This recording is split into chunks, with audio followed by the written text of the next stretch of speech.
Good morning all of you. आज हम सब जीव विज्ञान का लेसन तीसरा जीव जनन कैसे करते हैं पढ़ेंगे, जिसका बहुविकल्प की प्रश्न उत्तर आपके स्क्रीन पर है। पहला क्वेश्चन, पुष्प के स्त्री केसर के मध्य भाग को कहते हैं। पहला ऑप्शन अंडाशय, दूसरा वर्तिका, तीसरा परागकोश, चौथा वर्तिकाग्र। तो इसका जो करेक्ट आंसर है 2 नंबर हो जाएगा, यानी वर्तिका हो जाएगा। अगला क्वेश्चन, माँ के शरीर में गर्भ को विकसित होने में लगभग कितने दिन का समय लगता है? यानी माँ के शरीर में गर्भ को किसी भी बच्चे को विकसित होने में लगभग कितने दिनों का समय लगता है? 9 महीना लगता है, और दिन में उसकी बात की जाए तो 270 दिन हो जाएगा।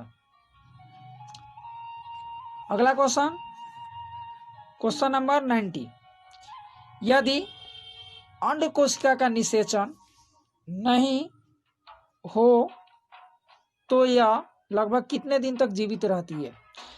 यदि अंड कोशिका का निषेचन नहीं हो तो यह लगभग कितने दिनों तक जीवित रह सकता है? तो पहला ऑप्शन है 1 दिन, दूसरा है 2 दिन, तीसरा है 3 दिन, चौथा ऑप्शन है 4 दिन। तो इसका जो करेक्ट आंसर हो जाएगा हमारा 19 का पहला हो जाएगा, यानी 1 दिन। यदि अंडा निषेचित नहीं होता है तो 1 दिन तक जीवित रहता है, उसके बाद वह पेशाब के माध्यम से बाहर निकल जाता है। अगला क्वेश्चन, क्वेश्चन नंबर 91, प्रोस्टेट तथा शुक्राशय अपने स्राव को किसमें डालते हैं? पहला ऑप्शन शुक्रवाहिका, दूसरा मूत्रवाहिका, तीसरा अंडाशय, चौथा इनमें से कोई नहीं। तो इसका जो करेक्ट आंसर हो जाएगा 91 का पहला हो जाएगा, यानी शुक्रवाहिका में। अगला क्वेश्चन, दोनों अंडवाहिकाएं संयुक्त होकर एक लचीली थैलेनुमा रचना का निर्माण करती है, जिसे कहते हैं। 4 ऑप्शन आपके स्क्रीन पर है। पहला है अंडाशय, दूसरा है योनि, तीसरा है गर्भाशय, चौथा ऑप्शन है मूत्रवाहिनी। तो यहाँ जो करेक्ट आंसर हो जाएगा 92 का हमारा 3 नंबर हो जाएगा, यानी गर्भाशय होता है। अगला क्वेश्चन,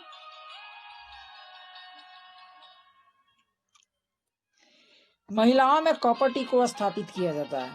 यानी महिलाओं में कॉपर टी स्थापित किया जाता है, या कॉपर टी की गोली आती है, या नसबंदी किया जाता है। किसके लिए किया जाता है?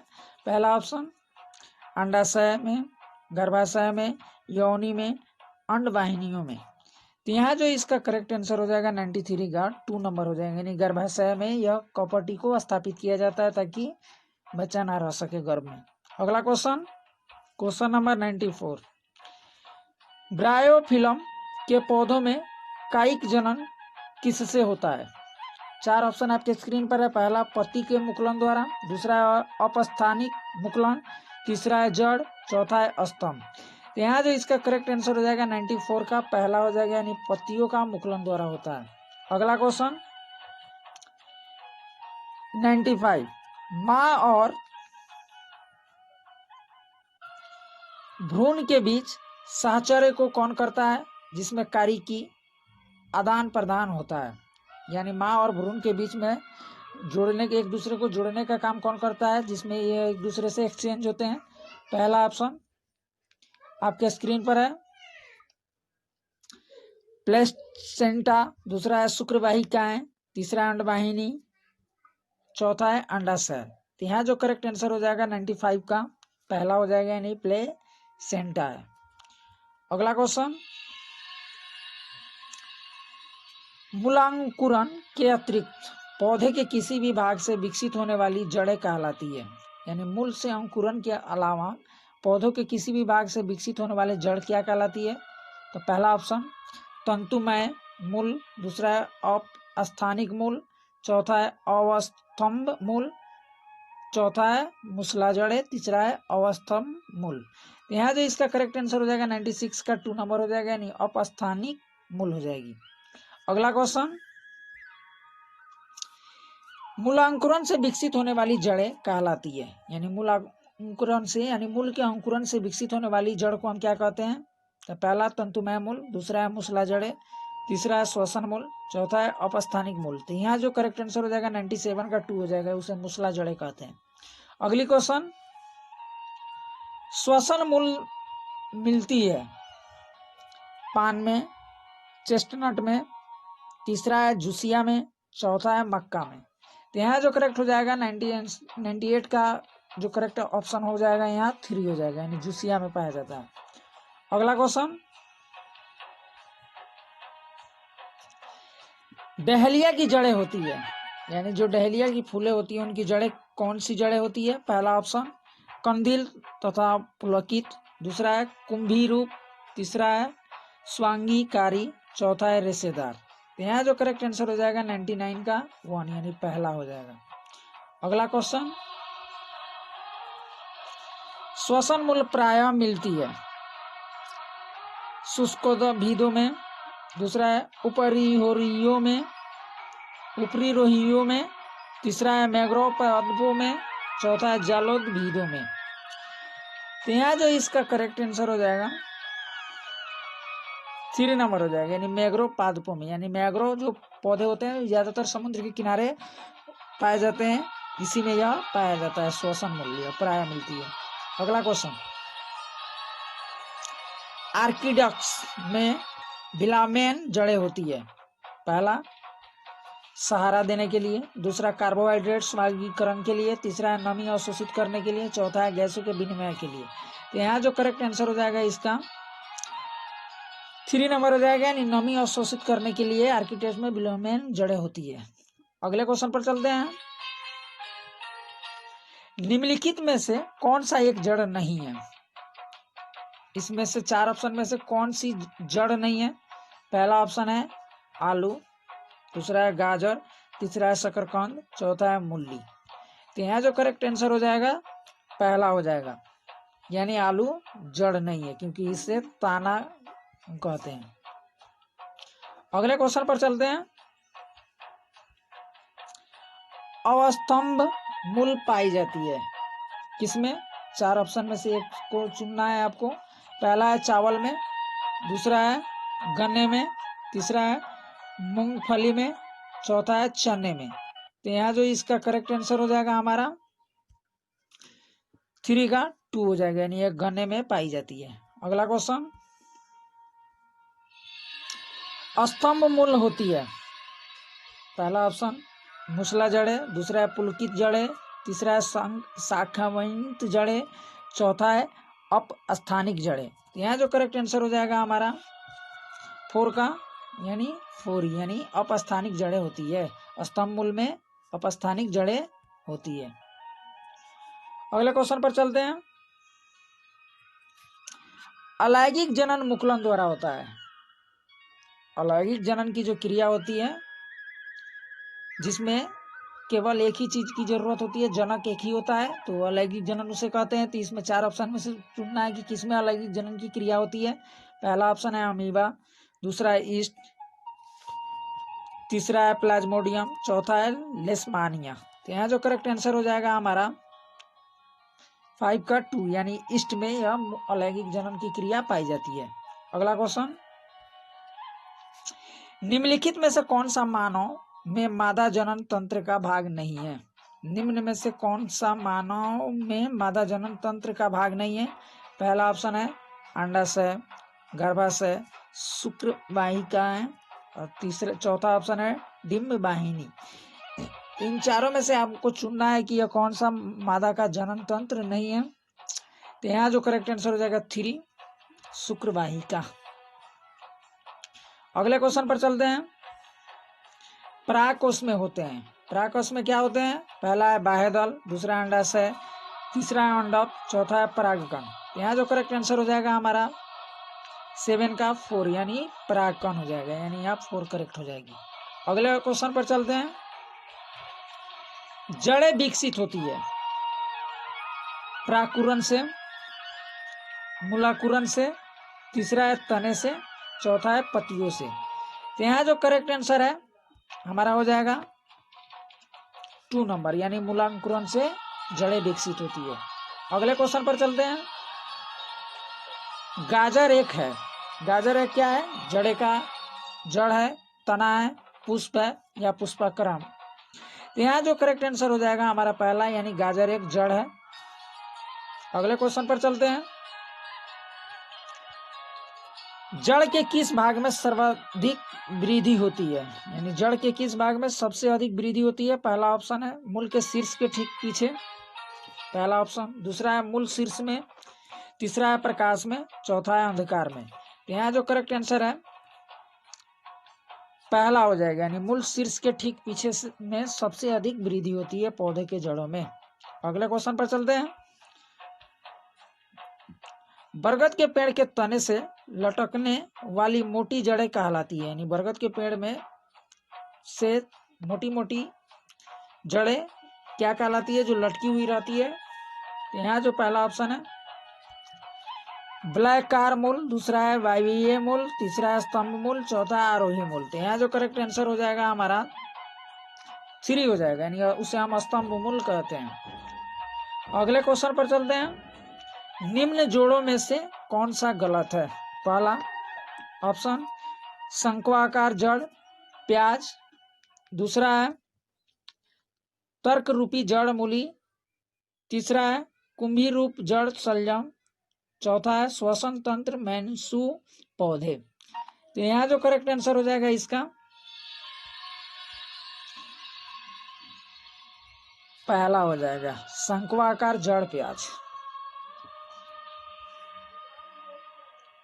श्वसन मूल्य पाई जाती है, यानी श्वसन इन 4 ऑप्शनों में से हमको चुनना है कि श्वसन मूल किस में पाई जाती है। पहला हाइड्रीला में, दूसरा ऑप्शन है राइजोफोर में, तीसरा है सिंघड़ा में, चौथा है एस्टर केनिया में।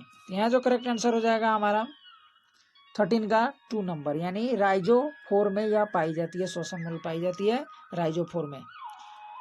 अगले क्वेश्चन पर चलते हैं। पेड़ में निम्नलिखित में से कौन सा हमेशा रहता है। इन 4 ऑप्शनों में आपको चुनना है कि पेड़ में यह हमेशा मौजूद रहता है। पहला है जड़, दूसरा पत्ती, तीसरी टहनियाँ, चौथा है फल। तो यहाँ जो करेक्ट आंसर हो जाएगा पहला हो जाएगा, यानी जड़ कभी नहीं हटता है पेड़ से। अगले क्वेश्चन पर चलते हैं। आलू का खाने योग्य भाग होता है, यानी आलू जब हम खाते हैं वह कौन सा भाग होता है, अपने यहाँ चुनना है करेक्ट आंसर। तो पहला है जड़, दूसरा है कलिका, तीसरा है फल, चौथा है ताना। तो यहाँ जो करेक्ट आंसर हो जाएगा हमारा 15 का 4 हो जाएगा, यानी यह ताना होता है, यानी आलू का हम खाने वाला भाग ताना, यानी आलू को ताना हम खाते हैं। अगले क्वेश्चन पर चलते हैं। पर्णकाय स्तंभ एक रूपांतरण है, जड़ का, दूसरा है तना का, तीसरा है पत्ती का, चौथा इनमें से किसी का नहीं। तो यहाँ जो करेक्ट आंसर हो जाएगा 2 हो जाएगा, यानी यह ताना का 2 नंबर हो जाएगा। यह ताना का खाने का पर्णकाय स्तंभ एक ताना का रूपांतरण भाग है। अगले क्वेश्चन पर चलते हैं। नागफनी में प्रकाश संश्लेषी कार्य होता है, नागफनी में प्रकाश संश्लेषी कार्य होता है। पहला है धनकंद द्वारा, दूसरा है पर्णकाय स्तंभ द्वारा, तीसरा ऑप्शन है पर्णावित वृंत द्वारा, चौथा है सलकंद द्वारा। तो यहाँ जो करेक्ट आंसर हो जाएगा 17 का 2 हो जाएगा, यानी पर्णकाय स्तंभ द्वारा होती है नागफनी में प्रकाश संश्लेषण की क्रिया। अगले क्वेश्चन पर चलते हैं। अलैंगिक जनन की अपेक्षा लैंगिक जनन का कौन सा है, यानी यहाँ 4 ऑप्शन में से हमको चुनना है। तो पहला जो है लैंगिक जनन द्वारा संतति में विभिन्नताएं आती है जिनका विकास के लिए बहुत महत्व है। दूसरा, नई जाति की उत्पत्ति में लैंगिक जनन महत्वपूर्ण कार्य अदा करता है। तीसरा ऑप्शन है इससे उत्पन्न जीवों में श्रेष्ठ गुणों का समावेशन होता है, यानी यह तीनों ऑप्शन सही है। तो इसका करेक्ट जो आंसर हो जाएगा उपयुक्त सभी, यानी डी नंबर हो जाएगा, यानी यहाँ जो हो जाएगा आंसर इसका डी नंबर करेक्ट हो जाएगा। अगले क्वेश्चन पर चलते हैं। स्वाइपारोगाइरा में प्रजनन किस विधि से होता है, यानी इसमें प्रजनन की जो विधि है चुनना है। पहला है मुकुलन द्वारा, दूसरा है बीजाणु द्वारा, तीसरा है खंडन विधि द्वारा, चौथा है उपयुक्त सभी द्वारा। तो यहाँ जो करेक्ट आंसर हो जाएगा 19 का 3, यानी खंडन विधि द्वारा। अगले क्वेश्चन पर चलते हैं। क्वेश्चन नंबर 120 यानी 1320 नंबर क्वेश्चन है। पहला अमीबा ऑप्शन है। क्वेश्चन देख लेते हैं पहले। एक ऐसे जीव का नाम लिखिए जिसमें द्विखंडन विधि द्वारा जनन होता है। तो इसमें द्विखंडन जनन विधि को चुनना है। तो पहला है अमीबा, दूसरा है एड्रीला, तीसरा है केचुआ, चौथा है मेढक।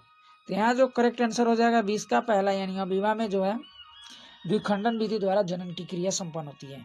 अगले क्वेश्चन पर चलते हैं। किसके द्वारा भ्रूण को माँ के रुधिर से पोषण मिलता है? यानी जब बच्चा गर्भ में रहता है तो उसमें पोषण किस विधि द्वारा होता है? तो पहला मुख द्वारा, दूसरा प्लेसेंटा अपरा द्वारा, तीसरा है धमनी द्वारा, चौथा ऑप्शन है केसिका द्वारा। तो यहाँ जो करेक्ट आंसर है 2 नंबर यानी प्लेसेंटा यानी कि अपरा द्वारा भ्रूण को माँ के रुधिर से पोषण मिलता है। अगले क्वेश्चन पर चलते हैं। स्त्रियों में निषेचन कहाँ होता है? पहला है फैलोपियन नलिका में, जिसका दूसरा नाम अंडवाहिनी भी है, दूसरा ऑप्शन अंडाशय में, तीसरा ऑप्शन गर्भाशय में, चौथा ऑप्शन है योनि में। तो यहाँ जो करेक्ट आंसर हो जाएगा 22 का पहला हो जाएगा, यानी फैलोपियन नलिका में। अगले क्वेश्चन पर चलते हैं। जीवों द्वारा अपने समान संतान को उत्पन्न करना कहलाता है।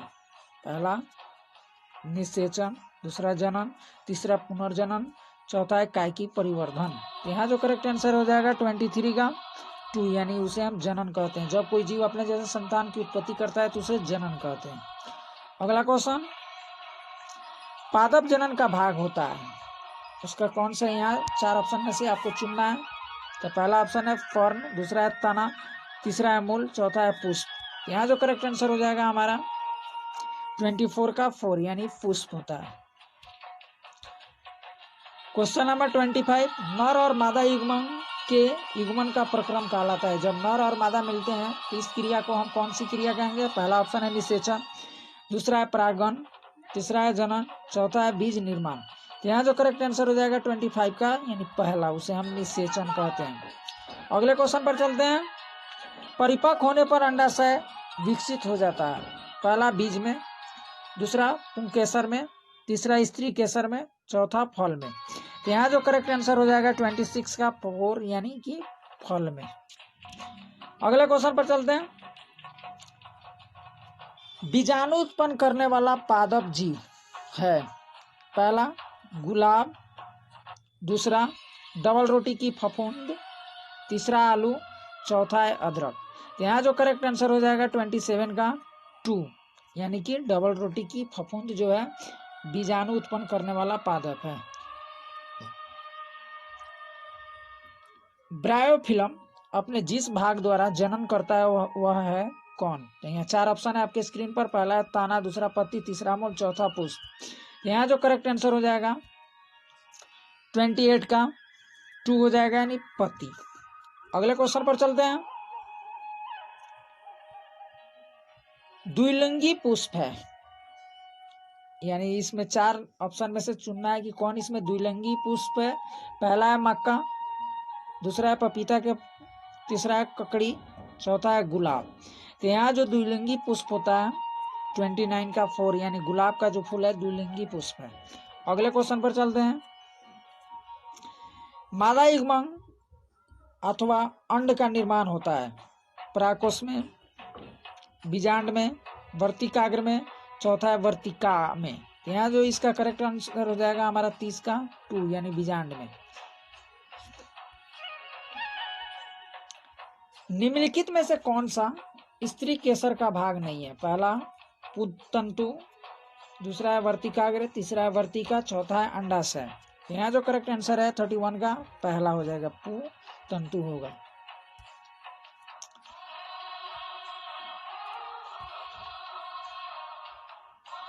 सेह जीन के बीजों का प्रकीर्णन होता है।